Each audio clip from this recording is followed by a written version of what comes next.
We're starting our investment course, and this is our first lecture. What I will do is, and let's get to zoom into this little textbook here by Bodie and Kane.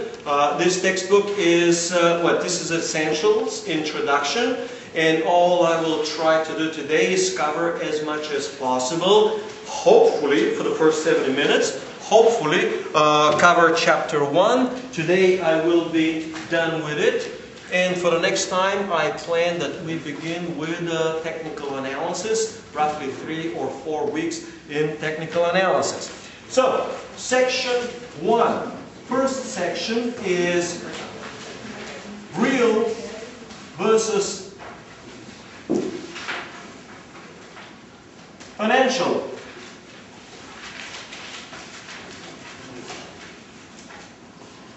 Assets. So that's the first topic, and you got to understand in investments it is of paramount importance to understand that there are real assets and that there are financial assets and that there is a world of difference between a real asset and a financial asset. So we got to define what is the one and what is the other. So real asset simply means an asset, something of value, which has value because of its intrinsic value, and it is not someone else's liability. And immediately we provide the definition of a financial asset. And a financial asset is an asset which is someone else's liability. This is the strict definition. So, now we get to the point of providing a large number of examples. A watch is a real asset. This marker is a real asset. The video camera that we record this lecture on is a real asset. Real estate, again, is a real asset. So, all of those assets, stones, anything else, essentially you got to think about it as physical matter. It has physical representation. Table is a real asset. So, what might be typical examples of financial assets? Well, financial asset, one classical example is a bond. I will be getting to explaining it in the next section. Another classical example is a stock. Of course, bonds have dozens of different variations, preferred, non-preferred, cumulative, and all this kind of stuff. That's not quite the subject of what I'm trying to do today. Of course, you have preferred stocks and all the other stuff. That's also not a lot of variations. You also have derivatives. Also a major group of financial assets, and we also have as a major asset currencies. So currencies is in the sense of a paper currency. So you have a bill, I don't have a dollar bill, but I have a 20 level bill. 20 level bill is a financial asset. It is the liability of the central bank. So the central bank issues it, and it's a liability. It is backed by some other asset of the central bank. In Bulgaria, because we're in a currency board, the asset is euro. So my 20 level are backed by the central bank's 10 euro. Ratio is approximately 2-for-1. So for all of these, there is a promise to pay, and usually the way to understand is that the financial asset usually has some real asset. Now, for real asset, oftentimes is used the word physical or physical asset. Now, for financial asset is often called paper. Simply is called paper. So sometimes it's just called paper. More often you'll hear paper assets. Now, the opposite of paper and of real assets for physical, the alternative to physical is called hard. So, it's also called a hard asset. So, in times of inflation, I'm just giving an example. You're better off investing in hard assets, not paper. Paper usually loses value during inflation. So, usually paper assets are backed by the ultimately underlying their value or derive their value out of the currency. And in times of inflation, when the currency loses value, all other paper typically also loses value. Not always, but physical and real assets are usually, typically unaffected by inflation. In other words, you got yourself a house or you got yourself a piece of land. Doesn't matter how much and how hard the government inflates or does whatever it does, inflation is not affecting your hard asset. Your house gives you the same value, whatever is the value of the currency or bonds or stocks or anything else. Alright, so that's the one classification. What you should understand, and that's very important, is that Wall Street hates real assets. Wall Street doesn't like, it doesn't want real assets, and doesn't want investors to invest in real assets. There's a phenomenally simple reason. Wall Street is in the business of manufacturing financial assets. Wall Street does not create any real assets, does not use any real assets. Wall Street is in the business of getting something, creating a financial asset, for example, creating a stock or creating a bond on the primary markets, or could be for central banks' currencies, and then trading it on the secondary markets. So, Wall Street is in the business mostly of financial assets. So, Wall Street has an inherent bias towards financial assets. Also, when real asset prices rise and keep rising and are expected to keep rising, this means inflation.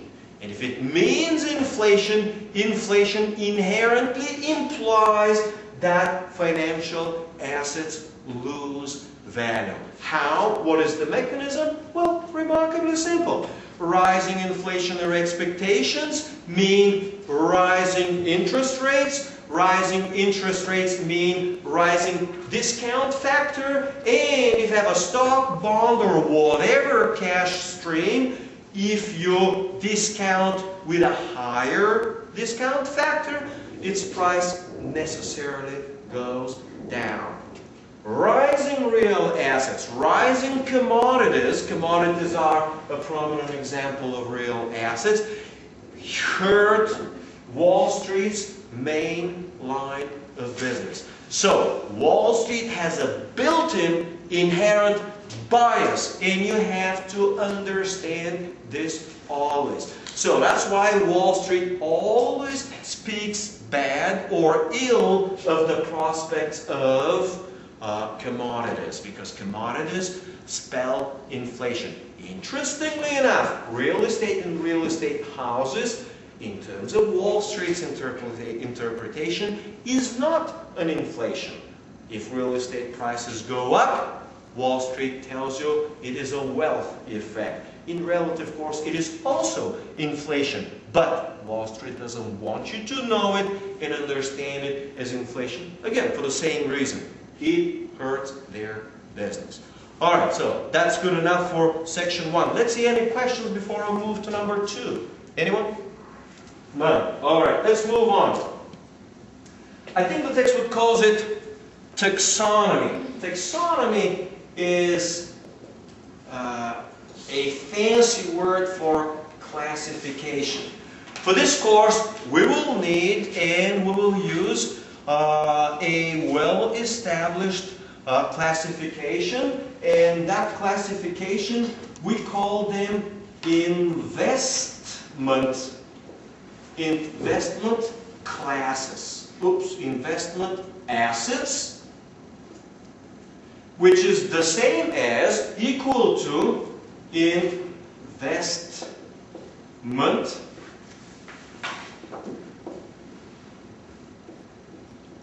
classes. This is, again, that's section number 2. So this is something that's fairly simple. It's fairly straightforward. Nothing really special. You have 5 major asset classes. Let's just outline them. Number 1, you have stocks. And stocks are an example of a financial asset. Then you have bonds. And bonds are also an example of a financial asset. Number 3, you have real estate. Real estate is an example of a real asset. Number 4, you have commodities, respectively commodities. Alright, commodities will be agricultural commodities. You may have, let's say, metals, copper, zinc. Within metals you have precious metals, you have base metals. So you have a whole bunch of commodities in there. And the final category is that of currencies. So currencies will include dollar, yen, euro, etc. Alright, one of them is remarkably peculiar, is of a mixed type, is a hybrid, and it is special. And that one is gold. But sometimes gold behaves purely as a commodity. And with gold, so is silver. So, sometimes gold behaves almost entirely as a commodity, and at other times gold behaves more like a currency, depending on the circumstances. When the environment is inflationary, gold shifts from a classical commodity into a classical currency. When you have a disinflationary environment, the exact opposite occurs. It moves away from a currency and becoming back into a commodity. So gold has this peculiar dual or hybrid nature. So that's the classification. For all exam and all analysis purposes, you have to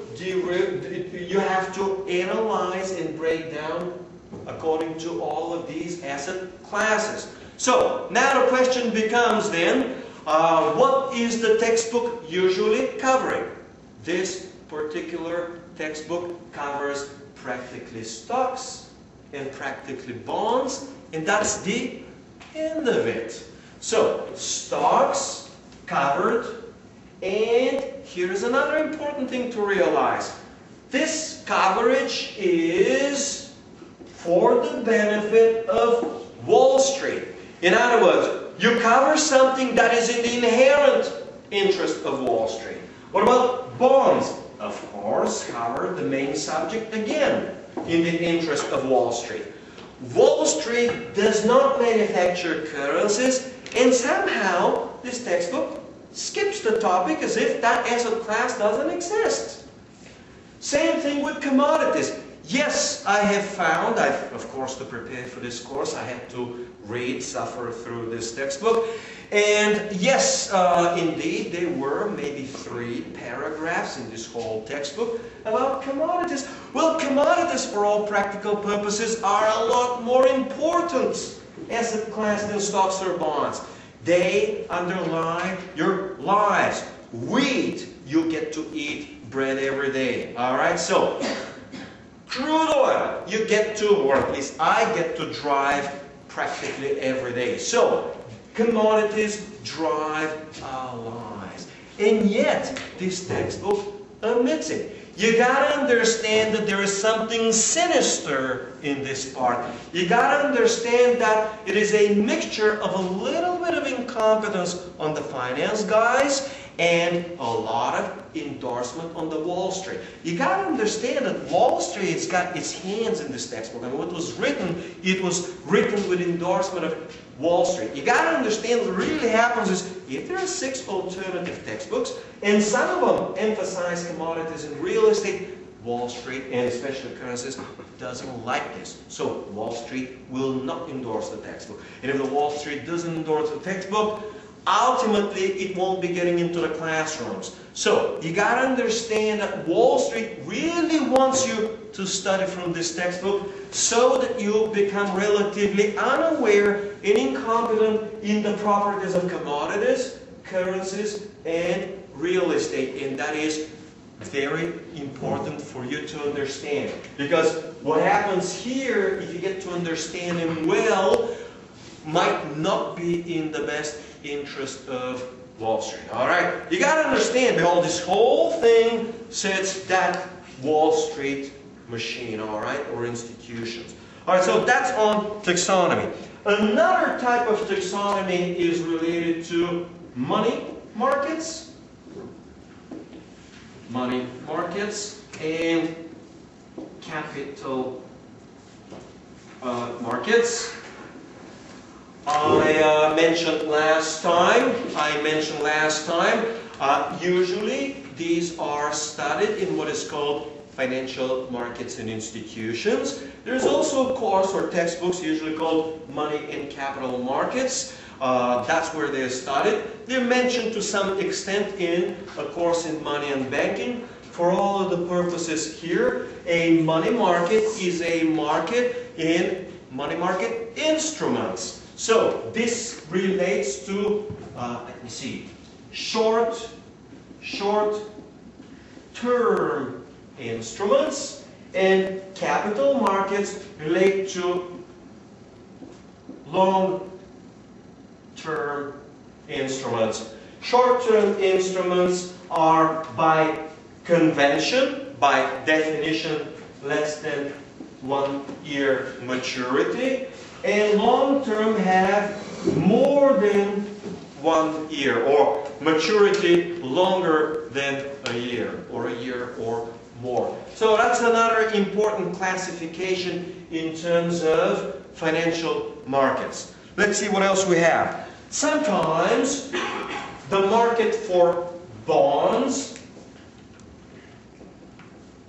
is called fixed income market. So that's typical. And the market for stocks is called the equity market. So essentially what I'm doing, guys, today is something simple.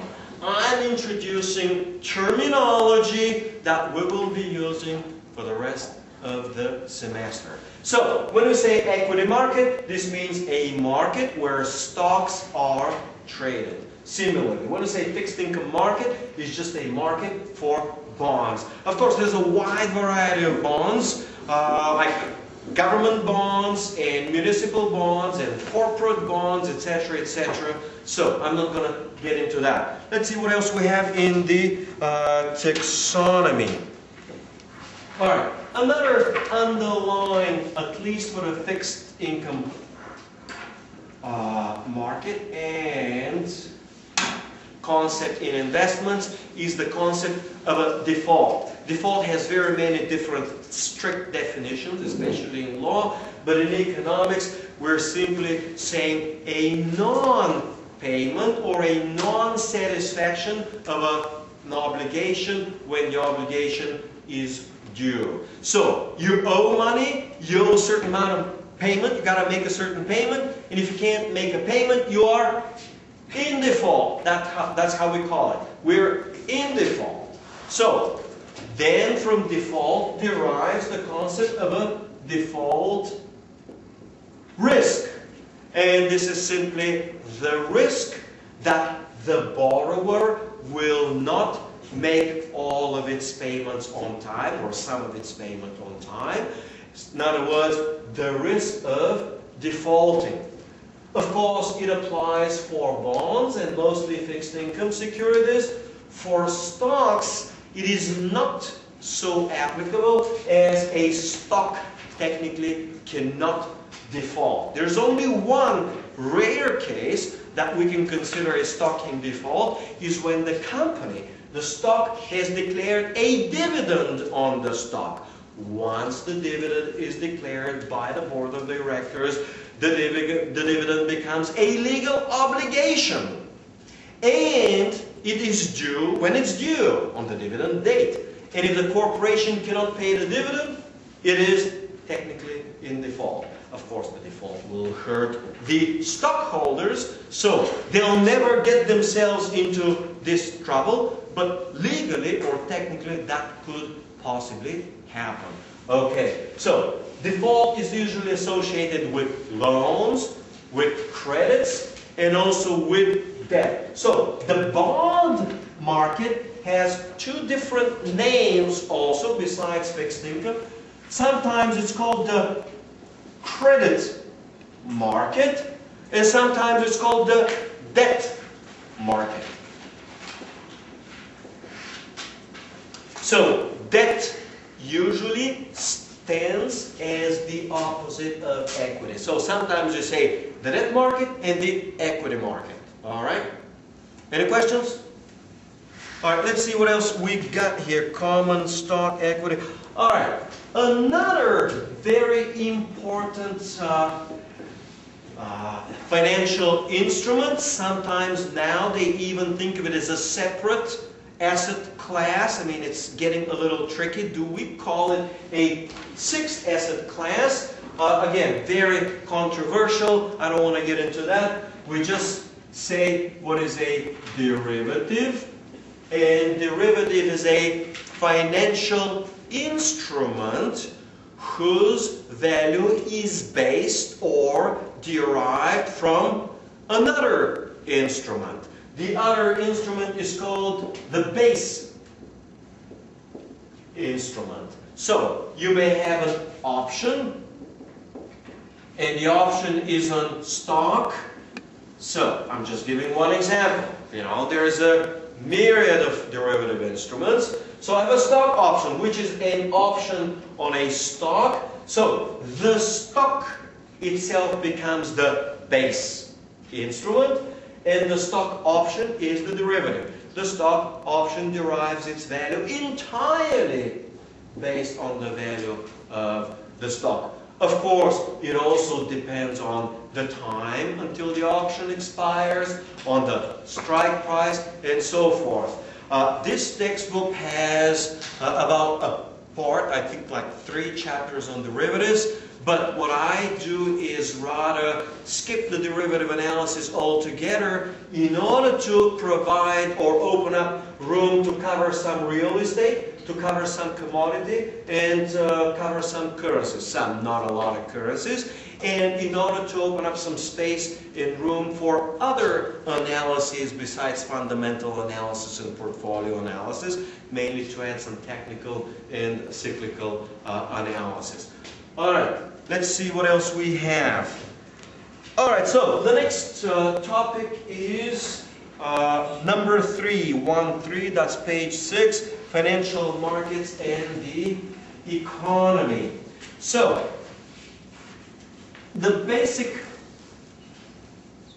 question is, what purposes do financial markets serve? And there are plenty. I'm not going to follow exactly what it says, but mostly allocation of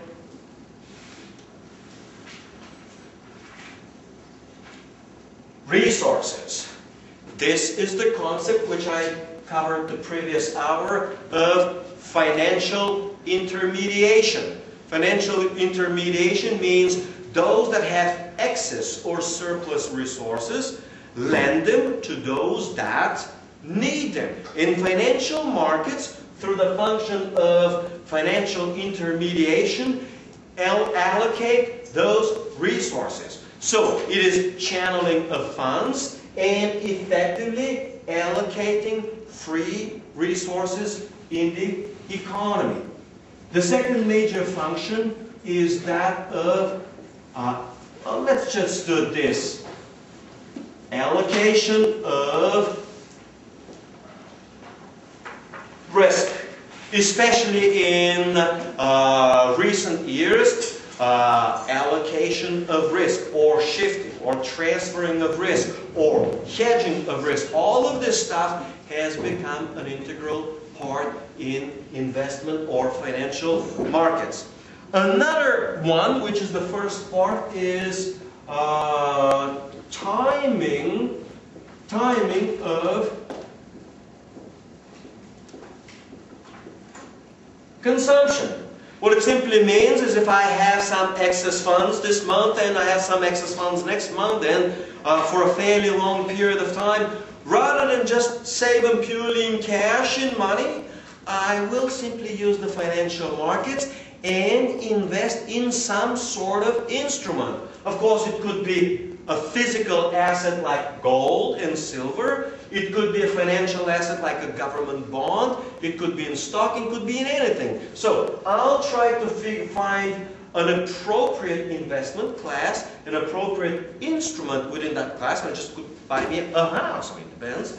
So I'll find an appropriate class and then an instrument within the class that will satisfy my needs. My needs may be that I decide, let's say, to buy a house 12 months from now, so I'm going to save in with an instrument that will allow me to do that. Now, because of its consumption, it may be that I might be planning to go on vacation somewhere in Europe, that I'll need, let's say, 4,000 euro. So I'll get me an instrument where I'm going to invest that will be due in June when I'm going to have my vacation and consume. All right? Let's see what else we have. Allocation. All right, the next one is separation of ownership and management. So, financial markets allow us to separate ownership from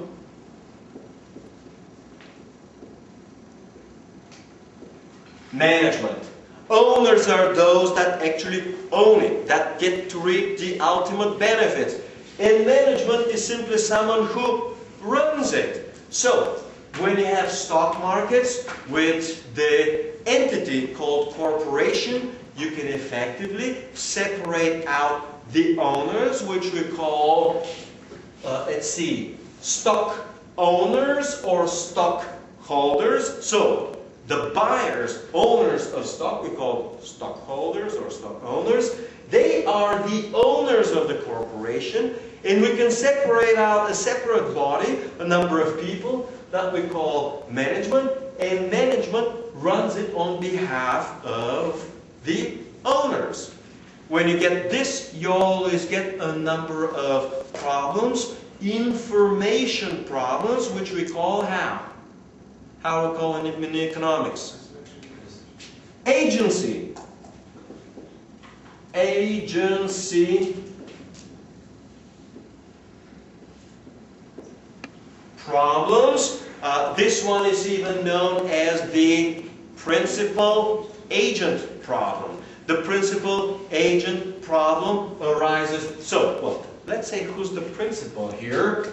The principal here is the owner, and the agent is the management. So, management acts as the agent of the owner. So, the principal agent problem arises because of asymmetric information. Owners don't know enough about management. The managers can abuse that. When they get their jets and all the good stuff, you know, luxury cars and everything else, they get these corporate villas on the ocean or on the beach, and they get to go on a vacation there, right? They just say, we're going to go there now to the corporate villa for 1 week, and we're going to be discussing corporate business when we're glad to just go and have fun, right? All right, so this is an example of the principal agent problem. All right, let's see what else we have here. Well, that's good enough. Problems of the principal-agent type is a subject in management. Business students should be familiar, called corporate governance.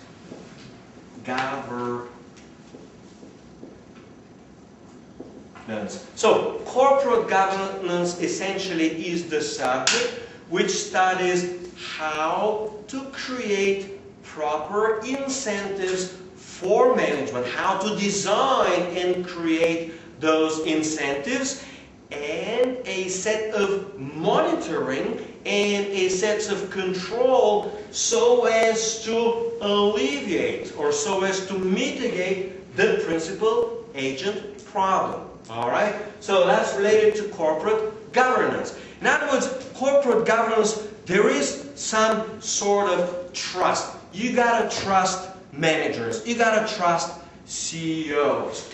Well, what the 2001 and 2002 showed was that there was a major crisis of confidence. What we learned and realized was that corporate CEOs are greedy and corrupt. Enron will be one example, and these guys are getting filthy rich and making not tens, more like hundreds of millions of dollars a year while looting the company, literally. So, if you're an investor, you'd better not invest in that kind of company. Or better yet, you should know how to detect such a company. You should be able to sniff out that management is kind of like corrupt, or you should be able to detect corporate governance issues and not invest, or even better, maybe expect the stock will fall and actually short the stock. Alright? So this has been, well, you gotta understand this is, okay, so something else. The textbook leaves you with the impression, well, it certainly wants to teach you incorrectly, that this crisis of corporate governance just happened in 2001, 2002, and as if it has never happened before. The reality is completely different. It has been going on and on and on in history, and in every bull market that you get, there are problems with Wall Street surface after the boom, and all these problems with corporate governance. So, corporate governance, meaning corporate corruption, and Wall Street corruption is a regular and recurrent problem. Since the very beginning of Wall Street has been beset by corruption and trust problems. So the idea is in cycles. People get to believe in Wall Street, they trust Wall Street. Of course, Wall Street screws them, as Peter Schiff says, and then they lose confidence in Wall Street, and Wall Street gets into the next cycle of regaining confidence all over again. That confidence is associated with corporate governance, but it is also associated with the currencies. Once the currency gets to depreciate rapidly and lose value against everything else, meaning against other currencies, and most importantly against commodities, you get to lose trust in Wall Street. So Wall Street then is in the business of rebuilding confidence. Alright, let's see what else we have. Okay, we have accounting scandals. I'm not going to discuss that. Other accounting scandals, there has been a brand new subject that you should typically study called forensic accounting. Forensic accounting is a very new discipline for which, when you see accounting reports, you try not to analyze and make a financial analysis. You try to detect how the corporate CEO, CFO, and the accountant actually attempted to cheat in the accounting to circumvent GAAP rules or accounting regulations and effectively mislead you. This is perfectly normal. 99.9% of US corporations kind of twist their accounting. You got to understand that. It's been this is common. When a CFO and an accountant is hired, he's hired not on the basis of providing good accounting. He's hired on the basis of his skills to manipulate accounting reports. Alright? So, this is what is important. So, you get a whole bunch of accounting scandals. You now get to learn, and you should, if you're going to be in the investment arena, forensic accounting. How to see that they cheat you. There are a lot of different ways and tricks that they employ, and you got to know how to detect them. Alright? Let's see what else. Okay, so another major problem on Wall Street was associated with IPOs. This is an initial public offering. This is the first time that a private corporation sells its stock and effectively becomes from a private corporation a publicly traded one. So, we find out that during the late 90s with the dot-com boom, Wall Street lied and cheated on IPOs, rewarded its own best friends and best customers at the expense of common investors. Common investors got screwed, alright? So, that's a beloved mechanism to screw investors. And it is very often used. There seems to be that, at least last year and possibly this year, Bulgarian stock market is getting to the point where there is such an overheated IPO market with oversubscriptions of over 1,000 times that now our market is perfect and ripe for IPO corruption. Probably there is, I don't know of any specific example, but knowing history, I know that there has got to be, because in this type of environment, there always has been historically. Alright? Let's see what else. Alright, so next section is 1.4. So this is section number 4, which is the investment process.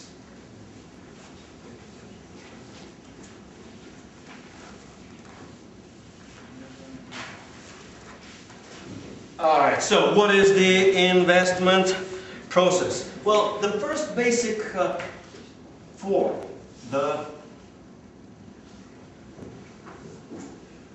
first basic concept in this section is that of a portfolio.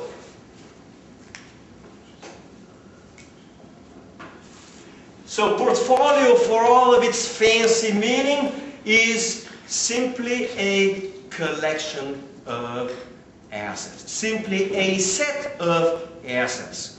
They may be financial, they may be real assets, it's just a collection of assets we call a portfolio. That's it. Now, asset classes, they're already discussed.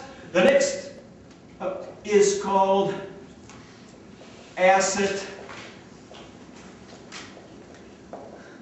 allocation. So, asset allocation is how you split your portfolio between the 5 asset classes. Well, in this textbook, they'll get you to believe that there are effectively only 2 asset classes, like stocks and bonds, and that's the end of it. Well, there is, of course, real estate, gold, and everything else. So, the asset allocation is, believe me, the most important decision that any investor must make. How much to put in real estate, and how much in stock, and how much in gold. And the asset allocation is primarily determined by the macroeconomic environment. Is the environment of stable inflation? Is the environment inflationary? Is the environment deflationary? Is the environment of a booming economy? Is the environment of a weakening or stagflationary economy. So the macroeconomic environment is of paramount importance. Nothing is more important. That is why last year I did for some of you guys macroeconomic investment course. In macroeconomic investment course, well, in general, you must determine what's the macroeconomic environment. Out of it follows what is the appropriate asset allocation. Once you solve the asset allocation problem, then which particular assets will become a relatively easier problem of itself, all right? So, let's see what else we have.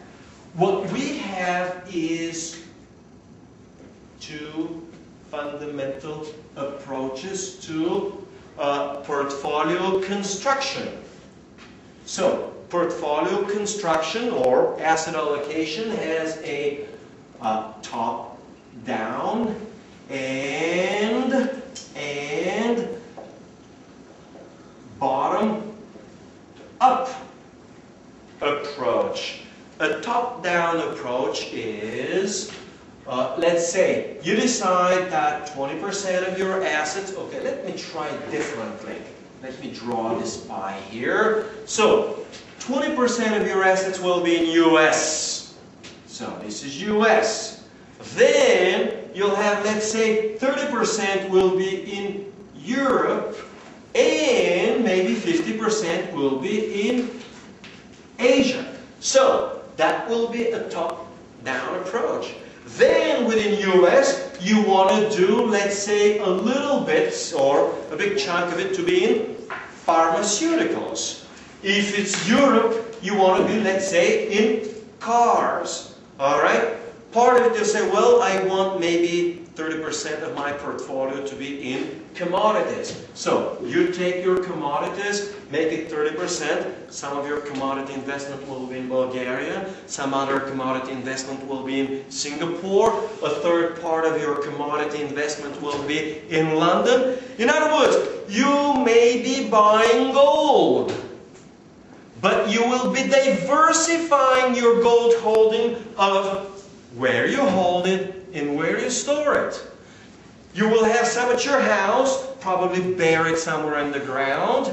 You will have some in a London vault. You'll have some in a Swiss vault. And maybe you'll have some, I don't know, in a Japanese fund. I don't know. Anyway, the point is that you gotta think in a top-down approach, which are the geographies, what is the asset allocation, and once you get, as I said, to decide on pharmaceuticals, then in a top-down approach, you will say Pfizer so much, Merck so much, etc. So you go top-down until you get to the number of companies. Top-down approach will be, you have to have, let's say, I'm just giving an example, 30% commodities. And on these 30% commodities, you will have 10% in precious metals, 10% in energy, and 10% in agriculturals. Those 10% in precious metals, you'll put in the bulk in silver and some in gold. Those in energy, half will be in, let's say, crude oil, a quarter will be in natural gas, and a quarter will be in uranium. Once you get to uranium, now you say, okay, the top two uranium companies are whatever, and you say, this uranium company I'm going to get 70%, and this uranium company 30%. Is it fairly clear?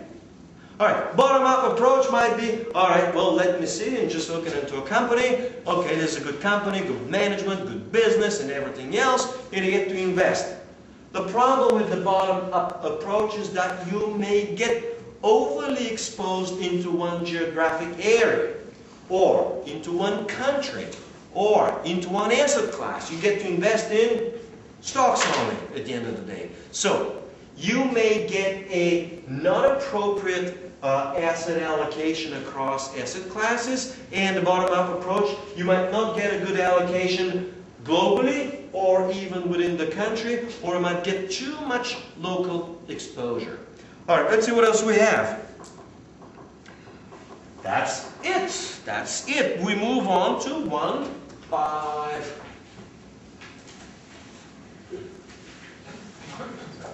1.5R is a favorite topic of financial professors, that markets are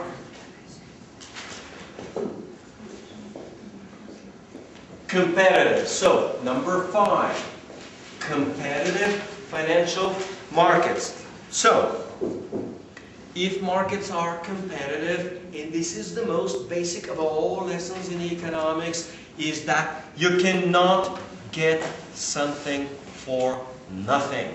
This is called in economics the trade-off. So, in investments, there's always a trade-off. If you want to get some more of a return, or at least an expected return, you must always sacrifice something else in return. That sacrifice is called risk. So, markets are competitive, and there is that fundamental relationship that higher expected return must necessarily be accompanied by a higher risk. In other words, if you want to get the higher return, you gotta pay a higher price. That price is bearing a higher risk. So that's one of the fundamental lessons within competitive markets. So that's the first major one. The second major one is that markets are efficient. Well, this is a concoction of economics and investment professors that in investment or financial markets are efficient. We will be talking about efficiency a lot more. I don't really want to get into efficiency now. There are different efficiency types, a strong efficiency, weak efficiency, semi-strong, etc. I don't want to get into that now at all. I'll just skip that portion altogether. All right. Another section here within competitive markets is about, let's see, active.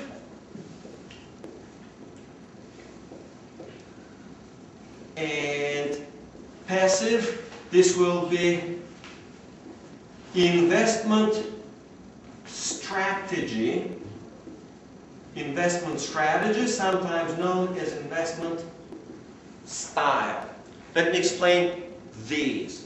So, a passive strategy or style is used simply by a fairly large and fairly diversified index, and you hold it. In your strategy, you pretty much say, I'm going to hold 50% risky assets and 50% risk-free assets. So, in that type of a strategy, you simply say risky versus riskless or risk-free. In other words, you decide how much risk to bear or how to allocate risk. Sometimes this is called the risk allocation problem. So you first decide how much is going to be risk-free, how much is going to be risky. Once you've decided on a certain percentage, 50, all you do is buy an appropriately diversified index. It may be simply Dow Jones index. It may be the Nikkei, or it may be a mixture of European indices, or maybe just a worldwide index of a number of different indices. So, when you follow a passive strategy, it simply means that you decide and then you effectively follow, just keep it. With an active strategy, you are trying to actively select the investment vehicles or instruments, it could be also real assets, gold, and you choose them so that you believe that they will effectively outperform the market. So, here is the connection. The connection is that if a market is efficient, it is very hard, economists claim, impossible to beat the market. In an efficient market, it is impossible to beat the market. So, if the markets are efficient, the only solution is a passive, only meaningful solution is a passive strategy.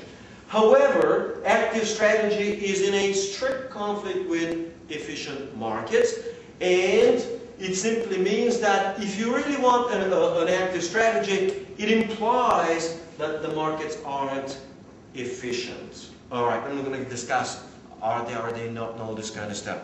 All right, let's see. 1/6. 1/6. How much time we got, guys? 10 minutes, 20 minutes. All right. So the next is 1/6, which is the players.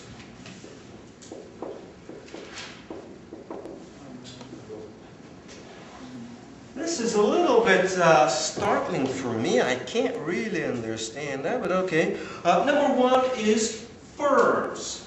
Yes, they are fairly large and big players. Firms are effectively businesses, and these businesses finance themselves by issuing securities. Let's see. Let's try, because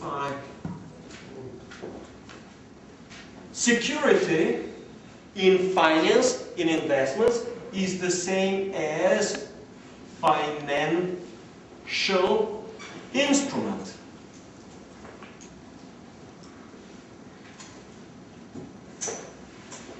And this is the same as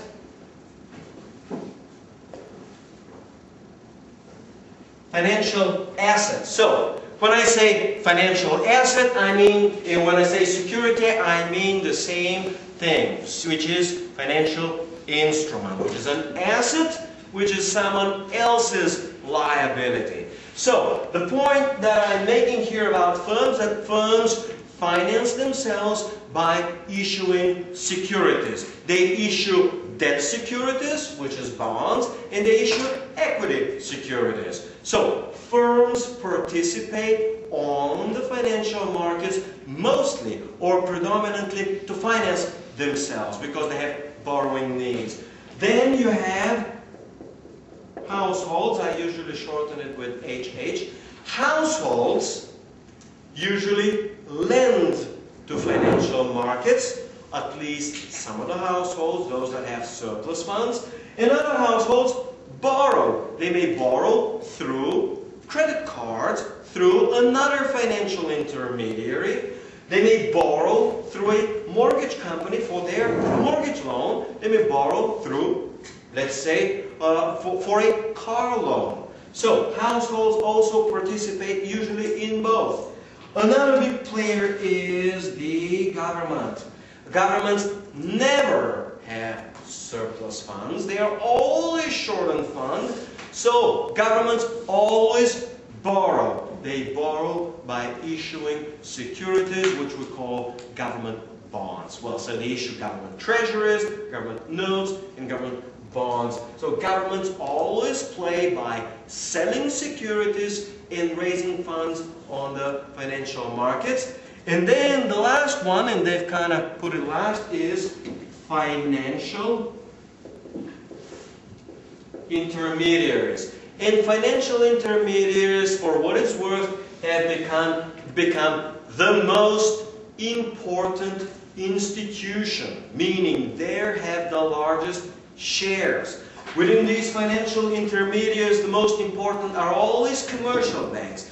But now in investment markets, pension funds have become very important. Over the last 5 or 6 years, for other institutional reasons, hedge funds have become very important.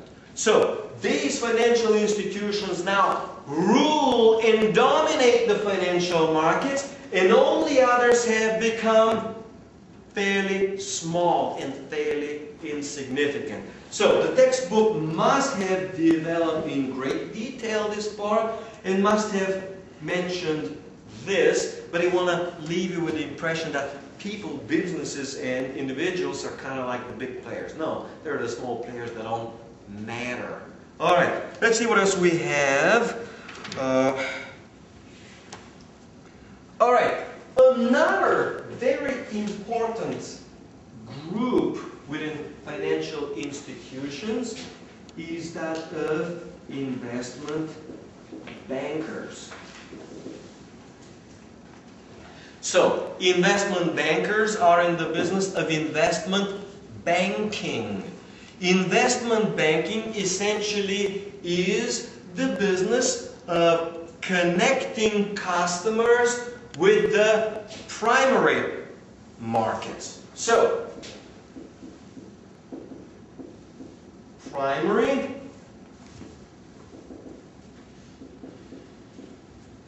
and secondary market.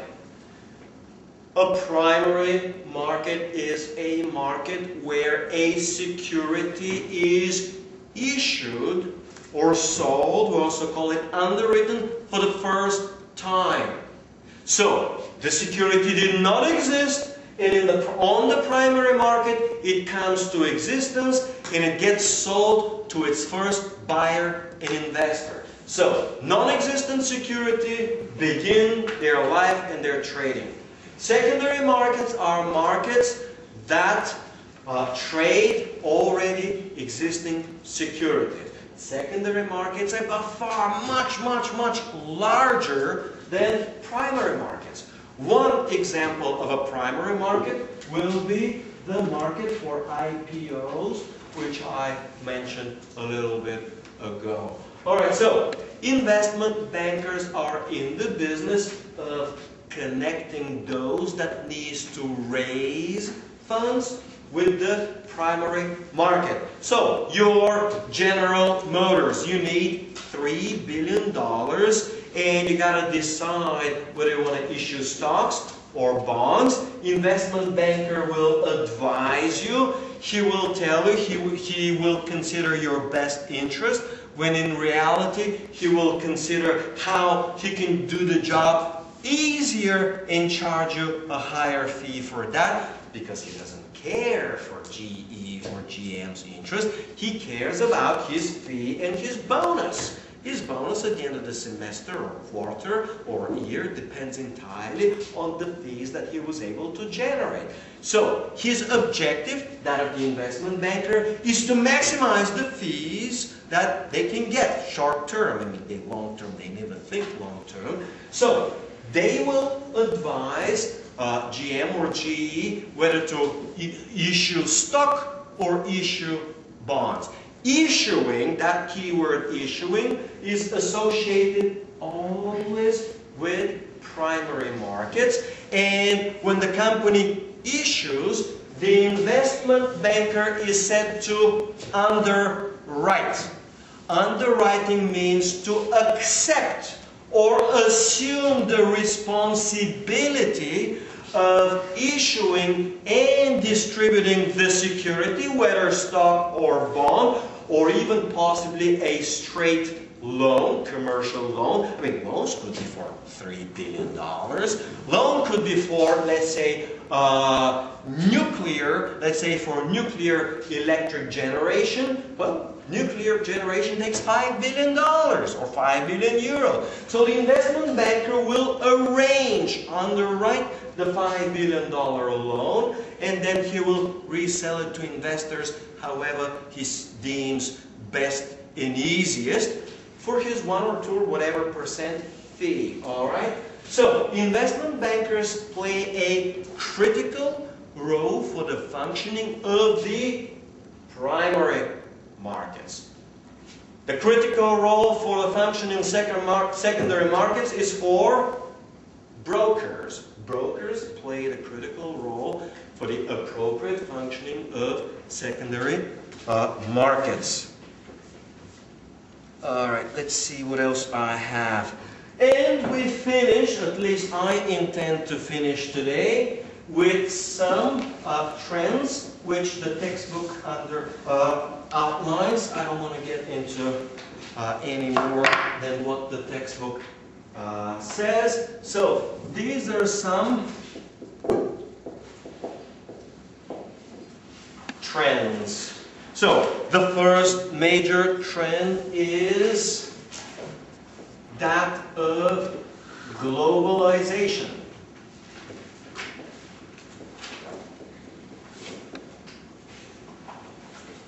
Financial markets, capital markets, money markets, all markets in the world have truly become global and international in nature. Most markets or most securities trade on more than one market at the same time. You may have US government bonds trading at the same time in New York, Tokyo, and Hong Kong, right? Or Singapore. So that's perfectly possible. You may have gold trading in New York Stock Exchange, now in Dubai, also in Tokyo, etc. So, in many ways, you may also have specific stock. Let's say a Microsoft stock would not necessarily trade only on the New York Stock Exchange. It will also trade on other exchanges. Alright, so globalization is one major trend which has been established. Let's see what else we have in terms of trends. We have number 2, securitization.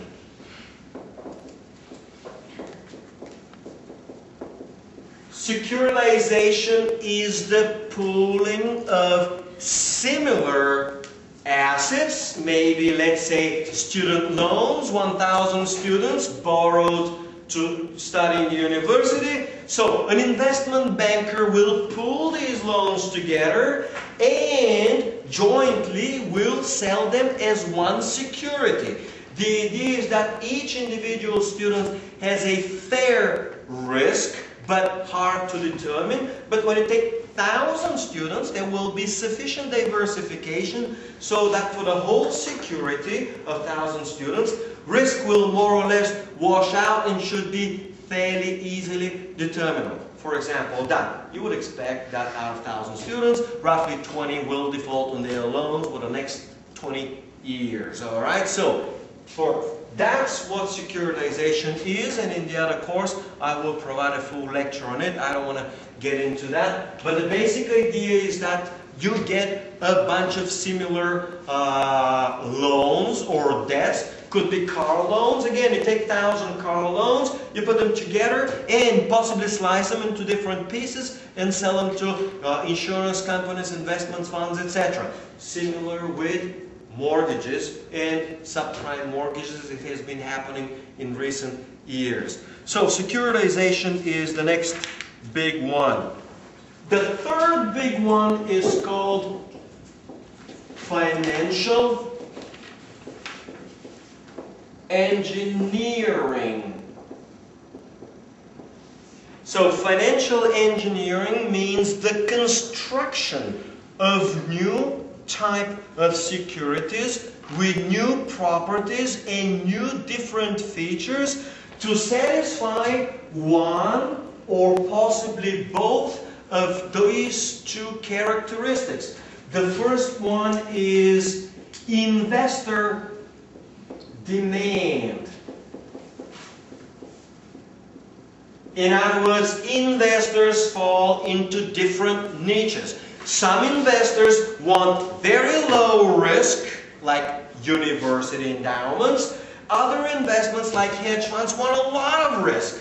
And still others may want only a moderate risk. So, financial engineering will design a specific risk-return profile, possibly under different circumstances, to perfectly match the investor niche or the investment demand. And that's one of the jobs of financial engineering. A lot of the financial engineering is designed to satisfy this one. The other one is related to financial or banking regulations. Meaning, when the government imposes one sort or another restrictive regulation, usually the result is financial engineering with new instruments that will be used to evade or avoid the regulation. So usually the way it works is financial engineering spawns a new industry the new industries used in a credit expansion. The industry blows up, as every credit expansion must. And then come regulators. They put in a whole bunch of restrictive regulations, which means or drives another wave of financial engineering to evade these regulations and find alternative ways around these restrictive regulations. So that's financial engineering. Number 4 is computer networks. Alright, since the advent of the mainframe and later on the personal computer, markets have become connected and interconnected. And now you guys are all connected to the internet, so all exchanges effectively are, all investment institutions are, and all small investors also are, as you, me, or anyone else can simply log in on the web to their broker and through the broker to the exchange. Alright, so this is another new characteristic of financial markets, which is here to stay. Let's see if I have anything else. No, I don't. 1-8, I'm done for today. Well guys, thank you and have a good weekend.